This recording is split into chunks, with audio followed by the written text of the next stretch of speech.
Are seed oils bad for you? You might think so, but you might be wrong. So you hear this claim very often that seed oils specifically, things like canola oil, corn oil, sunflower oil, etc., are specifically bad for your health, maybe even very bad for your health. So that is certainly the position that I would take. And the remainder of this video is going to be my best effort yet to expound upon that on my own anti-seed oil rhetoric, but to concurrently expose you to a steelman of the opposition, in this case, disseminated by Mike Israetel with Renaissance periodization. My take is that the consumption of these refined, bleached, and deodorized oils is likely the number one driver of chronic disease and is frankly bankrupting this nation. And just the fact that every 33 seconds in the United States alone, an American is dropping dead of heart disease, I think we have a colossal problem on our hands. And I'm here to help offer insights that hopefully resonates with your own reasoning. If you're new to my channel, you've never seen my face before, my name is Jason. My passion is self-actualization. I just love seeing people at ease with themselves, people who have found their freedom, people with a cup that runneth over to bring to the party of life, people who are authentic and high vibration. And in my early 20s, I just realized that you can have every other piece to the puzzle of life, but if your biology is broken and your endocrinology is not optimized, you're going to be having a subpar experience. And when a man halfway around the world who I encountered in an online fitness forum opened up door number 3, I sprinted through that door. If the door was shut, I would have busted it down. I would have busted down a fire hydrant if I had to. I had an esophagus that was on fire. I was deeply inflamed. Even from the cradle, I was on nebulized albuterol solutions. In my teenage years, I was prescribed proton pump inhibitors in concert with very potent anti-inflammatory agents such as fluticasone, propionate. I went on to get actually a doctorate degree in pharmacy, thinking that pharma first was the answer, thinking that the amelioration of the apparent issues, symptomatology, was the answer. And I didn't realize there was an upstream oxidative induced etiology that could be addressed. And the disease that I was diagnosed with, by the way, in 2009, namely eosinophilic esophagitis, as evidenced by this esophagogastroduodenoscopy, it's an upper endoscopy, is apparently incurable. And so that's what Google tells you. That's what the academic echo chamber that I resided in to get my degree told me. And I'm here to give you an alternative map so that hopefully you can find your freedom. You can ameliorate, you can address the root causes that is giving rise to the consequences and the conditions that you are contending with. Or if you're somebody who just wants to optimize your endocrinology, that's really what I'm here to show you and be a good example of someone who reinvented themselves, not just physically, externally, but also internally. And so let's delve deep into Mike's rhetoric here. This is a very intelligent man. And what I would like to do is just offer you my own reasoning as I chime in response to the statements that he makes. So let's delve a little bit deeper here. Now, here's the thing. There's part truth to this. And it's the idea that repeatedly heated oils, like French fry oil that's heated and cooled, undergo some chemical alterations that probably are not great for your health. And that's probably true.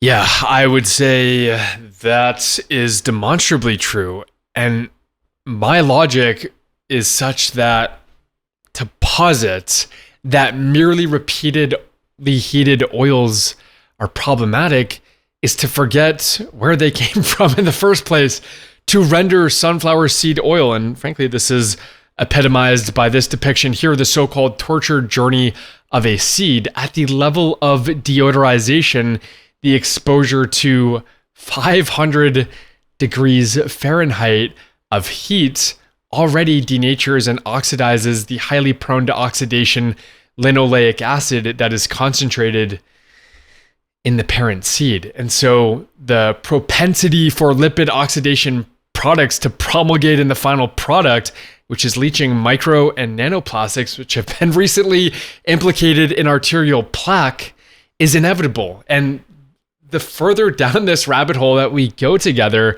I realize that I do have a biased way that I'm framing this. You can see just how ridiculous it sounds. And I guess it doesn't matter how ridiculous it sounds or in fact is, but the fact that we've been sold a lie that these oils are heart healthy has just really put a dampener, in my estimation, on human health. And I'm just here to fight the good fight and help you reclaim your health so that you can have a really high vibe human experience. And so I like where Mike's coming from, where he's expounding upon the dangers of repeatedly heated French fry oil, which, by the way, doesn't really exist. I mean, French fries could be cooked in a plethora of different oils. There's corn, canola, cottonseed, soybean, sunflower, safflower, rice bran, grapeseed. There's the OG beef tallow, which McDonald's chains used to actually leverage, rightfully so, during this frying process. But it doesn't matter which of those aforementioned industrially refined, bleached, and deodorized oils are being utilized. The so-called French fry oil that is being reheated will just simply contain increasingly high amounts of lipid oxidation products and other inherently problematic compounds, namely 4-hydroxynonenal, malondialdehyde, and acrolein. So the fact is that whether or not they are reheated or not, the oil itself is already inherently problematic for all of the aforementioned reasons, and that is to say nothing of the fact that the exposure to 500 degrees Fahrenheit of heat at the level of deodorization is actually necessitated to neutralize the pungent nature of these oils. Why are they pungent to begin with? It's because they've already been chemically castrated. They've already been considerably modified, and they already have problematic, harmful for human health compounds in them. And if you haven't already seen it, I would invite you to go on YouTube and type in how canola oil is made, and then to really meditate on the idea that we are then sold in plastic bottles and apparently purified a refined canola oil that, according to the American Heart Association, is heart healthy.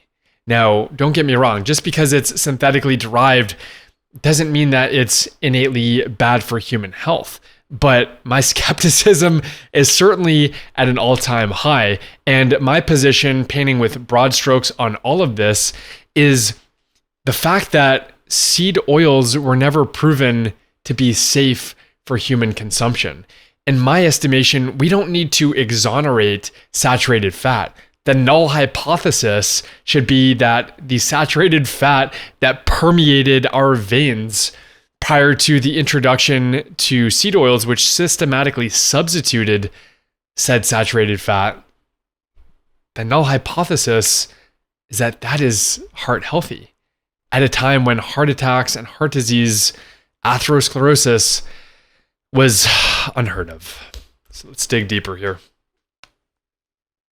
And like the way you do reheat oils is like you eat junk food that's deep fried. So fucking stop doing that all the time. Yes, junk food is not very healthy for you if you eat a ton of it. If you eat a little bit every now and again, it's totally fine. But yeah, you don't want to live your life on junk food. Absolutely. But my concern here is the lack of specificity of that statement. Now, what I will say is that this is a very intellectually honest position that a lot of folks in Mike Israetel's camp are making. People like Lane Norton, for example. They're making this blanket statement claim that ultra-processed foods are what is problematic. And that's very intellectually honest, because that's like this bazooka, broad spectrum antibiotic approach as opposed to utilizing a sniper rifle. But I would say, well, what is it about these ultra-processed foods that makes them ultra-processed? Because nothing is more processed than seed oils, than a refined, bleached, and deodorized oil. And so, in my estimation, these things are one, and the same. And the problem with positing that it's merely junk food that is problematic, in that paradigm, you would be asserting that the micro and nanoplastic leaching plastic bottles of canola oil are superior for human health, to cook with those. And the oxidized polyunsaturated fats that will then get incorporated in your membranes, by the way, for 680-day half-life, right? So the problem here is that, yes, these junk foods that you see here are bad, and these are what line your local grocery store of choice. But the hallmark of each and every one of these is that they're comprised of each and every one of these, or some combination therein. And so to say that you can simply not eat these, but then cook with these, in my estimation, is just to miss the forest for the trees. Right there, you see the PubMed links. You just type in the PMIDs and you'll get right into the research itself. And you can look at offshoot articles and related reviews. And after about 20 minutes, you're going to be like, okay, fine. Looks like seed oils are not bad. And here's the thing. Okay. So I don't know how deep I want to go down this rabbit hole with you, but what I am going to do is just pull up one of the articles on PubMed that Mike had linked to. And I'll offer a little bit of insight into this just to offer you my perspective. So it's titled Biomarkers of Dietary Omega-6 Fatty Acids and Incident Cardiovascular Disease and Mortality. And on the surface, this seems very convincing. Look at this plethora of authors. And if we scroll down here and look at the methodology, we have a harmonized de novo individual level analysis of 30 prospective observational studies from 13 countries. And if you look at the results, 30 prospective studies with median follow-ups ranging from 2.5 to 31.9 years, 15,198 incident cardiovascular events occurred among 68,659 participants. And you can see the amazingly high-powered nature of this study, just given the considerable population of people that they studied. And the conclusion that they arrive at here is that in pooled global analyses, higher in vivo circulating and tissue levels of linoleic acid and possibly arachidonic acid were associated with lower risk of major cardiovascular events. These results support a favorable role for linoleic acid in cardiovascular disease prevention. And so the question you might be asking yourself is, how could you arrive at the opposite conclusion of this highly credentialed study of such a massive population? And I think what we need to do is unpack the fact that quality and quantity are oftentimes at odds with one another. For example, my substitute teacher came in one day and he told us the story about a teacher who, in a class of, say, 20 students, would pose one math problem for the entire hour. And once you figured out the problem, you could bounce. And the problem was he would just give them one number. Let's say I gave you the number 251. Now, all you had to do to get out of class and go do whatever you wanted to, it was your time. You just had to add all positive integers between 1 and that number. So 1 plus 2 plus 3 plus 4 plus 5 plus 6, right? And it would take all of the students except one the entire amount of the class period to add up all the numbers. But this one kid had deduced a formula, which I became obsessed with deducing for myself after this teacher presented this math problem. He figured out a formula whereby via multiplication and utilizing the formula 1/2 x plus 1/2 x squared, he could actually output the summation of all of those numbers using multiplication and not addition. But he was just one student. Now, this may seem unrelated, but my logic, my reasoning is that I value quality over quantity.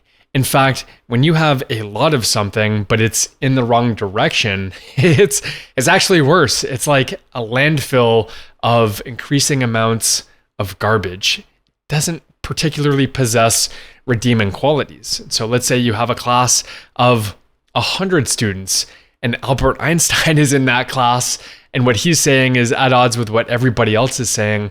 Are you going to go with the 99 people, or are you going to go with the one who has unique intellect and insight into a particular problem? Now, this here is known as the hierarchy of evidence in the medical world, starting with animal and in vitro research, expert opinion and editorials, all the way up to RCTs, randomized controlled trials, and meta-analyses. But what I'd like to liken this to is the hierarchy of needs that Abraham Maslow put forth. And the fact that self-actualization is not a unique, distinct entity from the base of the pyramid, from physiological needs. In fact, these are intertwined, and self-actualization depends very intimately on the satisfaction and fulfillment of all of the preceding layers before it.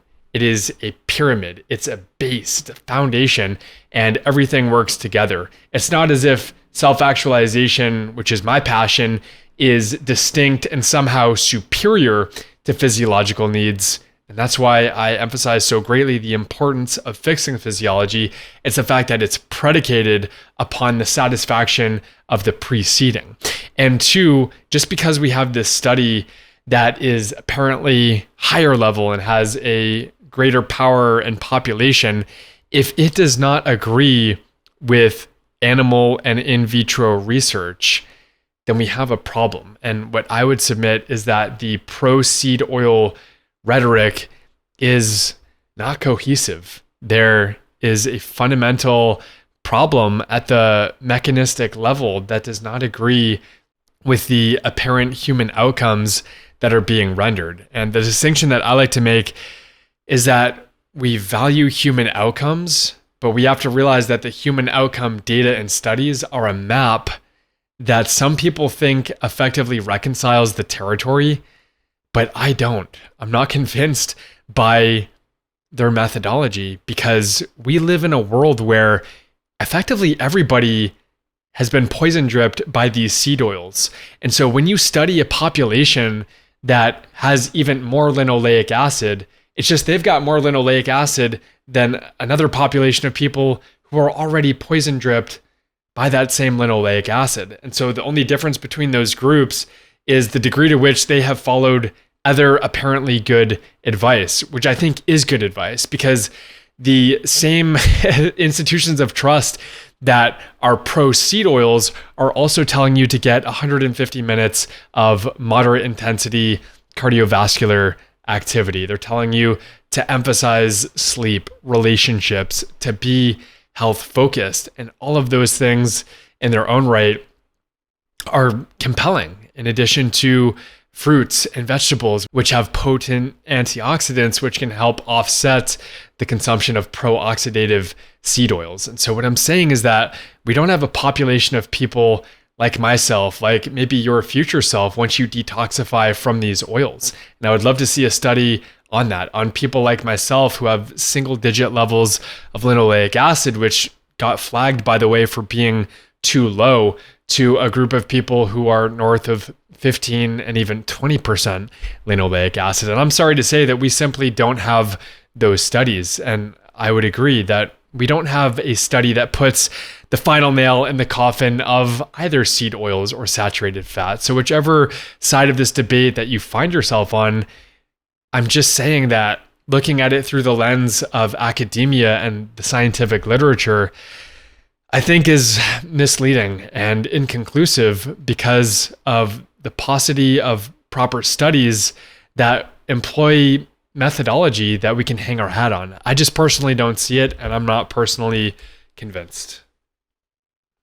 So linoleic and arachidonic acid, which are hugely found at very high concentrations in many seed oils, they actually correlate, high exposure to them correlates with less cardiovascular disease risk than lower exposure. So it's kind of weird. Like, supposed to be bad for you, but they're actually, the more of them you eat, the better on average. Strange.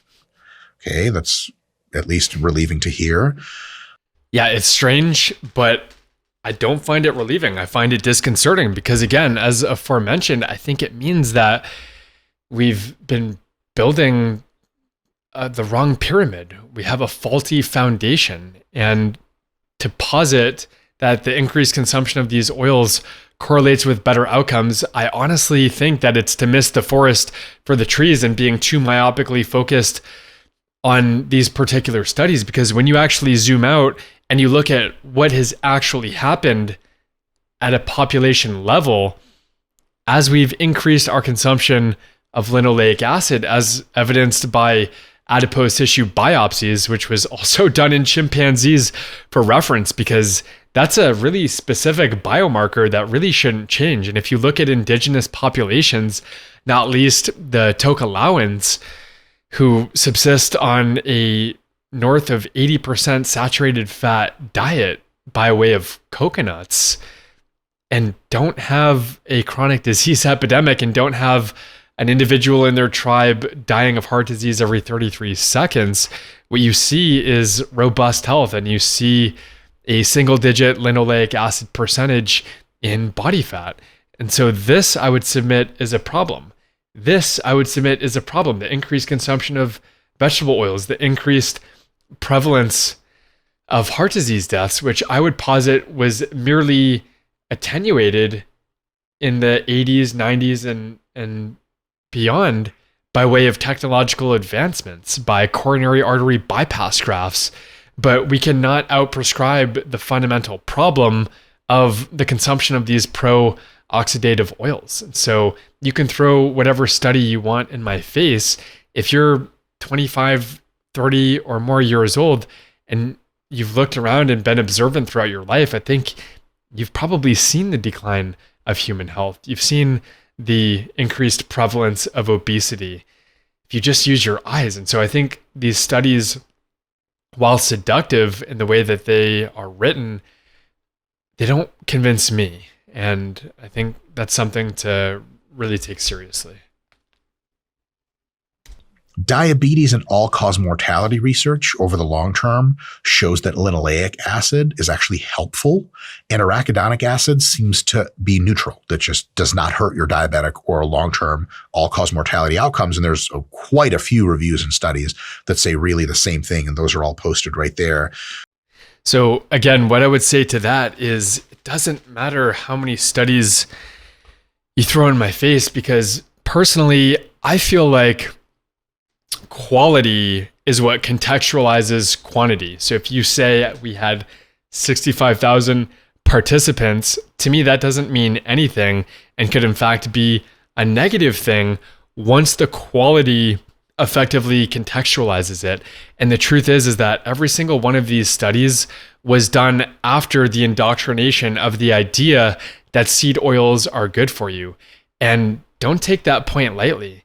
Indoctrination is a really powerful concept. And so too are the other habits that are packaged along with it that are purported to be healthy, and I would submit actually are. Emphasizing sleep, exercise, mental health, mindfulness, all of these other things that the mainstream recognizes as being good for you, fruit and vegetable intake. These things, I believe, are simply attenuating the ailments that this population would otherwise experience. And I just think these studies have far too much noise and not enough signal. And a visualization that you could conjure up in your mind is the prospect of Albert Einstein seeing these studies. And I just picture his mustache just violently twitching in every which way, because as a really rigorous and intellectually honest scientist, I can only imagine the piss poor perspective of these studies that he would have. And just the fact that people are actually hanging their hat on these studies that is giving rise to government level issuance of, for example, the 1992, the year before I was born, US dietary guidelines, which really led this country astray. So let's continue here. And a lot of times, yes, it is good to consume more omega-3s. So definitely add them in, omega-3 heavy oils, which are commonly not seed oils. But don't just take all seed oils or omega-6 heavy oils out, because there needs to be a balance, and they're totally fine for your health in that balance. And so this idea of balance, I just wish that he would have more specifically delineated what that balance actually entails. How much omega-3, how much omega-6? Because the truth is that linoleic acid is not actually essential. The essential fatty acids are DHA, docosahexaenoic acid, and arachidonic acid. And those fatty acids can retroconvert to the intermediates that are also necessary. But linoleic acid itself and the parent omega-3 fat, alpha-linolenic acid, are not actually needed. They are fine to consume, but I would say do not go out of your way to consume omega-6 in a healthy diet of meat, milk, eggs, full-fat dairy, fruits, vegetables if you like. You're not going to be getting an ancestrally inappropriate amount of omega-6 until you introduce these oils that are extracted in factories that literally resemble oil refineries. If you haven't seen the video, go to YouTube, type in "how is canola oil made." What I would like to show you here are some blood tests that I had done last year, including a very low linoleic acid level that actually got flagged for being too low because it was below the bottom end of the reference range, and considerably so. But I'd like you to seriously consider the fact that my oxidized LDL was also very low. And I don't think that that is a coincidence. So when we talk about the potential redeeming properties of seed oils, which by the way, there's only one aspect of increased seed oil consumption that we've been hanging our hat on for decades. And what is it? It's the fact that it lowers LDL cholesterol. And what we haven't been attuned to is the fact that it elevates oxidized LDL. And those increased rates of oxidation are what renders LDL injurious to the endothelium and atherogenic to begin with. Native LDL is not atherogenic if and until it becomes oxidized. So this whole time we've been hanging our hat on the fact that we have less oxidizable species of LDL, but the fact that we are greatly potentiating the promulgation of oxidatively modified LDL. And so that's not a good deal.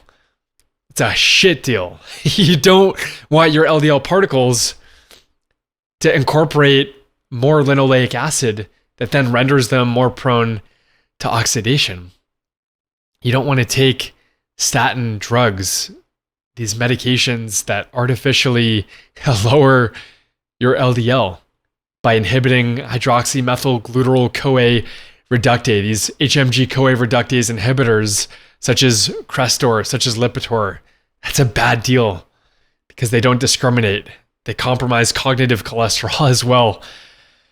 And so if you want to be healthy, you want to have less oxidation, less chronic disease and inflammation, reverse the disease that I did, or any other chronic disease manifestation, you really want to put a dampener on that by way of minimizing oxidation. There's a reason this is an inflammatory marker. I would say the best marker. Everybody's looking for, tell me the blood test that seed oils deteriorate. Tell me the blood test that is going to get better when I detoxify from seed oils. And nobody mentions oxidized LDL. But I guarantee if you go get this tested and you detoxify from these oils for several years, and you get retested after eating more saturated fat, getting pomegranate juice, a really potent antioxidant, into your diet, I guarantee this number will go south, which is a good thing.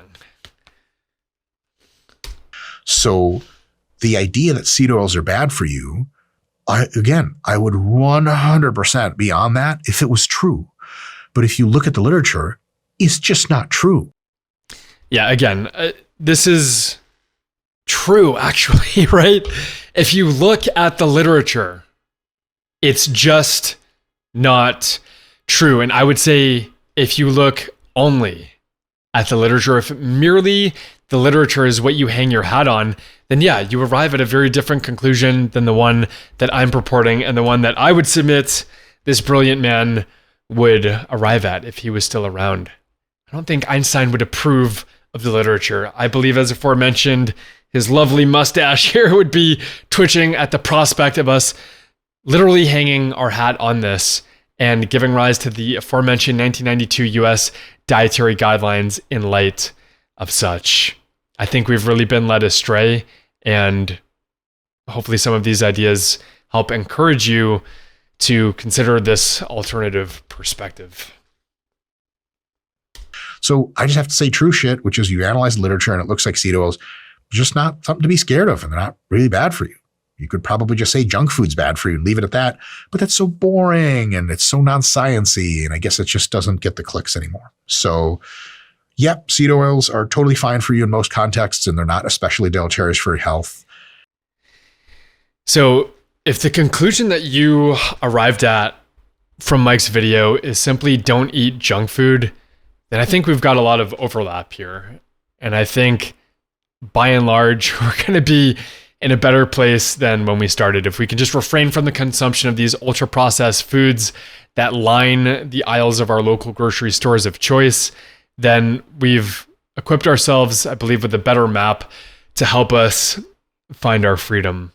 With that being said, I do believe the specificity of clearly sussing out the problematic nature of seed oils is useful, because again, we don't want to be cooking with these. When we go to a restaurant, ideally, we would say that we have a seed oil allergy. That's certainly what I do. I think any way that we can decrease the amount of linoleic acid in our diet, the amount of lipid oxidation products, whether they're heated repeatedly, which is problematic, as Mike pointed out, or not, is ultimately going to behoove us. And the one thing that I would like to leave you with today is just a really profound quote from James Oshman that he included in this editorial here that I've clipped out. And so I quote, "With respect to chronic disease, a plausible, testable, and refutable hypothesis is that all chronic diseases have a single underlying cause: the stresses that produce and maintain chronic